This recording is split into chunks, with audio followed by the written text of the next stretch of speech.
All right, three things I'm going to show you guys here. Number one is this empty tumbler with the sign of my bull on it. And this is not going to be empty long because next thing I got here, fresh out of the freezer, is the Terramana Reposado, which will go inside that tumbler here in a second. But the third thing I wanted to show you guys, which is something I've been excited about and I've been posting a few things on it, is my Vanity Fair issue. So I have had the honor of being on the cover of Vanity Fair for the month of November, and it's my very first time on Vanity Fair. And I've had a very lucky and fortunate career over the years to be able to be on the cover of many magazines, from Rolling Stone to Time Magazine, you name it, I have been on it. But this one was special. Vanity Fair wanted to highlight and illuminate my entire career, my 20-plus year career that I have been a lucky son of a bitch to have over the years. So I want to thank my friends and my partners at Vanity Fair for this, for seeing this vision, wanting to, again, illuminate my career that I've worked my ass for over the years. But I really appreciate it, and I also really appreciate the context of which they wanted to illuminate it by going out and getting my good buddy, Chris Heath. That name may not mean a lot to you guys right now, but just so you know, Chris Heath is one of the best writers out there on the planet. And Chris, so you guys know a little bit of context, Chris did one of my first stories ever in my career 20 years ago for Rolling Stone magazine. And I took Chris on the road with me.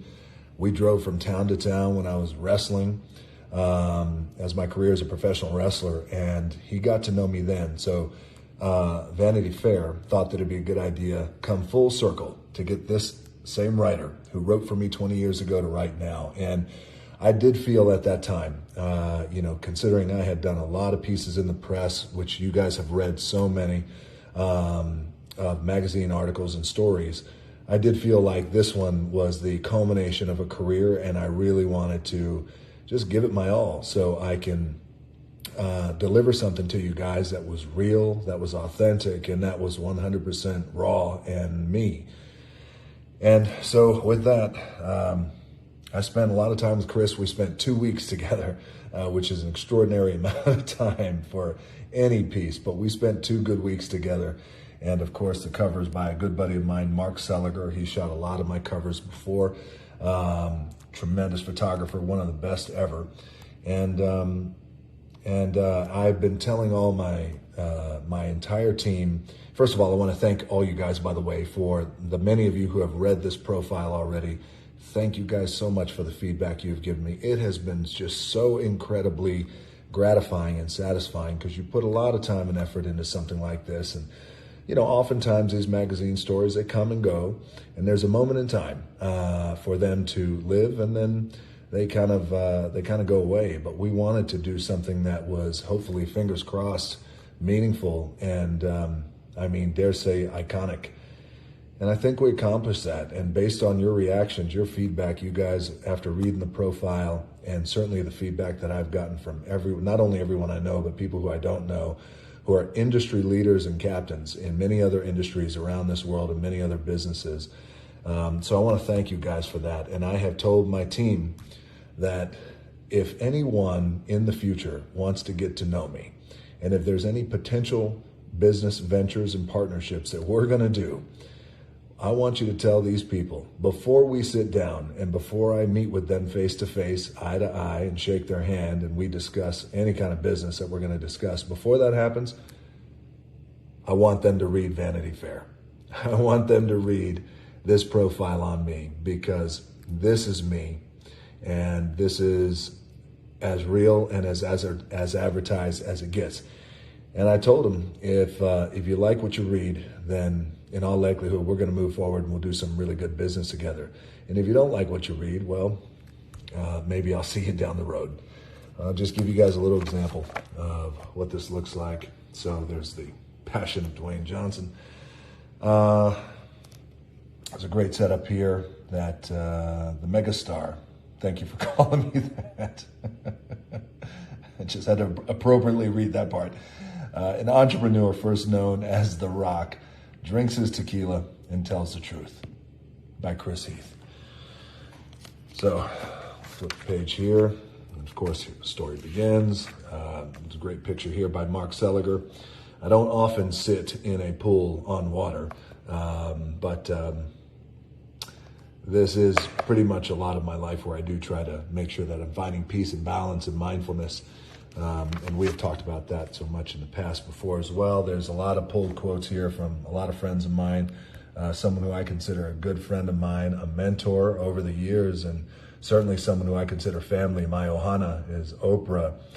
As she says, I see so much of myself in Dwayne, not in the physicality, not in the disciplined workout, not in that, but I see this kind of hunger that he has for life and for bettering himself. Thank you so much, Oprah, for that quote. I really appreciate it, and for spending time with this writer. Thank you for saying that. I do, like a lot of us, right? A lot of us have this hunger for life and a curiosity for life, and I do. I really have a curiosity for life, and I do I do have a desire to try and better myself, because Lord knows I've had my share of fuck-ups in the past. Here's another quote. So, speaking of fucking up, this was a quote in reference to, I was in about 1.5 to 2 years into my relationship with my wife, now Lauren, who at this time was my girlfriend. And I had already been through a divorce. I had, gotten my ass kicked a few times at that time. And I was trying to figure out at that time, too, what kind of father I was going to be to my firstborn child, Simone. I was struggling because I wanted to be such a good dad. And I was, I know how I grew up in the kind of complicated relationship that I had with my dad. So it was really important to me to be a good father and a role model to my daughter, Simone, at that time. And I was trying to figure my shit out. So the quote is, I did a little bit of ripping myself open. I'm working hard. I'm trying. I don't have all the fucking answers at all. And I want you to know the truth. So this is what I told Lauren back then. And just hope that she would give me a little bit of grace and a little bit of understanding as I was trying to figure my shit out and what kind of father I was going to be and what kind of man I was going to be too, post-divorce. And a lot of you guys have gone through that, so I understand. And it was the best thing that I could have done here at that time because I was real and honest and open and just saying, I'm trying, man, but give me a shot here because I'm really, because I love you and I want to make this thing work. And she did, and we made it work. Well, there we go. It's a good back day. It's a good angle, too. Let's see. There's another quote here from my good buddy Ryan Reynolds. I think the allure of DJ is that underneath the muscles, which are all, by the way, spray-on muscles. This is true, spray-on. I found out when we were shooting he is incredibly vulnerable. Well, Ryan is giving away my secrets now because he's an asshole. But I'll tell you that... I was shooting Red Notice, and my old man, my dad, died suddenly. And we had to stop production for a day or two. And when I came back to set, he was the very first one right there on set waiting to hug me. Because he had lost his dad, too. So we had joined that fun club together of... our dad's passing away, so I'll never forget that, and I always appreciate that about my good friend Ryan. All right, then we go over here, and this is the end of the story, but this is something I wanted to share with you guys here. Speaking of my dad, this is how the whole thing ends, and I'm speaking about my dad here. We had some good times. We had some rough times. We had some fighting times. My dad always knew that there were parts of his life that were fucked up. And in the end, away from the noise, we had some pretty raw conversations about who he was and who he always wanted me to be. And the good stuff is what will always be in the forefront of my mind. Because I recognize it in our complicated testosterone-driven relationship. And let me tell you guys something. We had a really complicated, full of testosterone.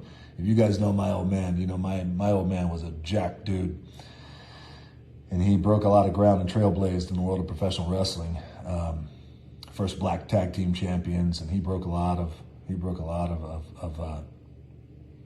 He broke a lot of ground, but we did. We had a complicated relationship. Complicated testosterone-driven relationship. Some of the best parts of me that I've been fortunate to share with the world, I get from him. The resilience, the work ethic, the no one's going to give it to you, so you gotta get your ass out there and work it. Earn respect type of credo. I get that from him. And I will always carry that with me. And that's true. Let's see, and then Chris goes on to say, he writes, as Johnson tells me this, his voice often breaks. So several times he pauses. Hold on one second, it'll pass. As that shit normally does pass, you just got to give it a second, and it'll pass. We both wait, and then Dwayne Johnson gathers himself and carries ever forward. Carries ever onward. I want to take a moment here to thank Chris Heath for writing this, and especially all the conversations that we were able to have about my dad. And you know, I won't give you guys the detail on it, but Chris has joined a certain club too as well, and we've talked about that and the complications of that. So I want to thank you, Chris, for this, and I want to thank Vanity Fair. I also want to thank my team for all your hard work. Ilaria as well, who styled my beautiful and amazing stylist. And I also want to thank you guys out there who have read this and all your feedback after reading this story. And again, if you want to get to know me, read Vanity Fair, and you'll get to know me. All right, now it's time for the magic. Terramana toast.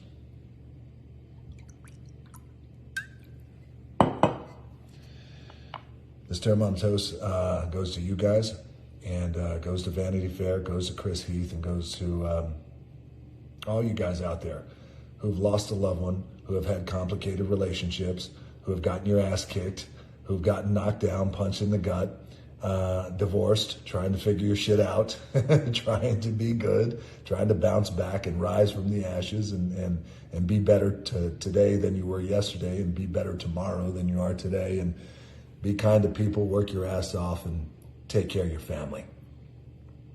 This one's for you. To the good stuff. Cheers.